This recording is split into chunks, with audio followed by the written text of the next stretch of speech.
The State of Crypto is presented by Tron, connecting the world to the power of cryptocurrency. All right, as 2023 comes to an end, we look forward to the upcoming elections in the United States, the EU, and India in 2024, and take a look at how they might impact the crypto industry. Joining me now to discuss is CoinDesk Global Policy and Regulation Managing Editor Nick Day, who's also the editor of CoinDesk's State of Crypto newsletter. Nick, hello. Hello. Happy holidays. Yeah, looking forward to it. Yeah, well, we're also looking forward to a few elections that are taking place in multiple different regions. I mentioned them in the intro just now. Let's talk about the United States first. There's a presidential election coming up next year. From a crypto perspective, what are you watching? Yeah, so it's going to be really interesting, right? Because it is the presidential election, but as always, it's also the House election, and a good chunk of the Senate is running for re-election as well, or running for election. So, while it doesn't look like crypto is going to be a super major issue, at least as of December 2023, it's still going to be one of the issues that comes up, and especially for maybe the House and Senate, it's going to be really interesting to see how candidates, if they talk about it, how they talk about it, because obviously Congressman Patrick McHenry, the chair of the House Financial Services Committee, is stepping down. So we'll be looking to see who might place him on the committee and who might take on the leadership of the Republican caucus in the House for that committee. We're going to be looking at how many and if any lawmakers decide, okay, well, this is going to be a serious issue for us. So other races we're going to be watching, for example, include Ohio Senator Sherrod Brown, the current chair of the Senate Banking Committee, which is another key committee for this industry. He's in a tight race. So there's a number of races we will be watching. As far as the presidential itself goes, I think we'll be listening for maybe some of the more adjacent issues if they come up. So some of the economic questions, for example, how are these candidates looking at the economy and inflation, things like that?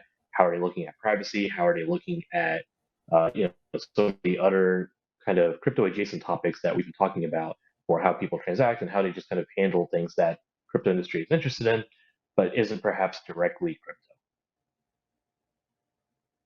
And now I guess I got to ask you about pending legislation ahead of the elections in the United States. Do you think we're going to see any crypto-specific legislation, or do you think that's going to come after? Do you think it's dead in the water? What are folks saying? It's really hard to say. Obviously, we mentioned Congressman McHenry. He's said publicly that he wants to have some kind of crypto legislation done before he leaves Congress. So we'll see if he's able to make progress on that. But of course, he's running up against the clock.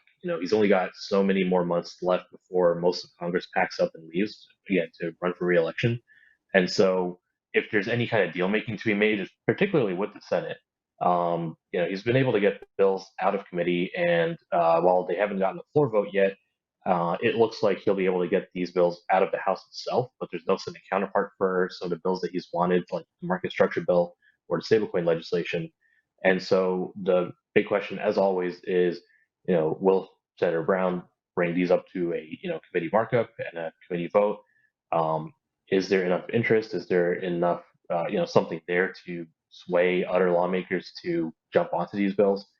And we just don't have an answer to that right now. But we do know that if it's to happen, there's only some limited windows in which it could happen. All right, let's leave the US now and take a little trip around the globe to India. There's an upcoming general election next year. CoinDesk reporter Amitosh Singh recently asked a senior lawmaker in India if the country will see any crypto-specific bill, and the answer was probably not until 2025. Talk to us about what's happening in India in terms of elections and how that might affect the industry. Of course, there's lots of crypto startups that are based there. What might they be watching? Yeah, so the industry's biggest concern in India seems to be this 1% tax deducted at source.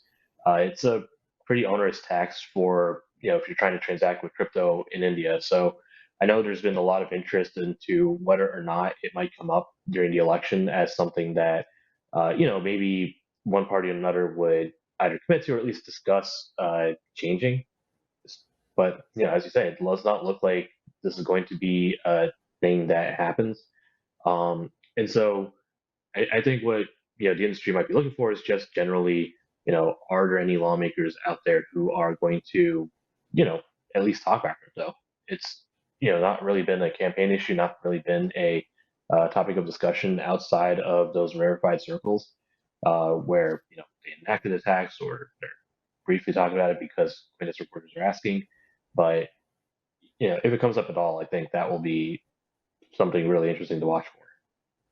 We had the CoinDesk CEO on First Mover recently, and he said that he hopes that 1% tax deducted at source is reduced sometime soon. He said he's in talks with officials there. So maybe we'll see something happen with that. We'll continue watching what's going on in India. But let's leave India now, Nick. We're continuing on this global trip where we're going off to the European Union. Talk to us about the elections we're expecting there and how that might affect or not affect the recent regulation there, Mika.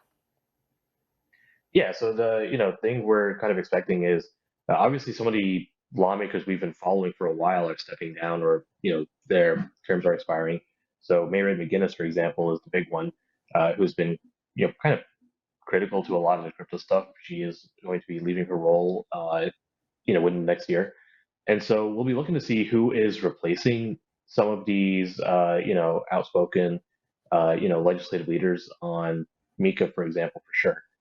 As well as what other amendments they might be talking about. Mika is, it's taken a while. We've been talking about it for years now, but it is getting to a place where companies are going to have to abide by the provisions. And so the big question is, are there any either amendments or additional pieces of legislation that might come on top of Mika that could drive or just direct companies to do certain things, have certain, types of, for example, reserves or backup processes, security, whatever.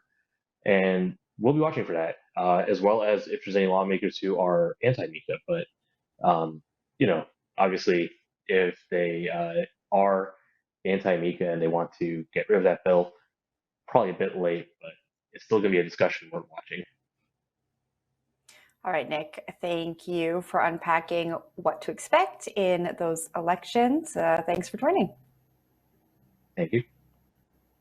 That was CoinDesk Global Policy and Regulation Managing Editor Nick Day, who is also the editor of CoinDesk's State of Crypto newsletter.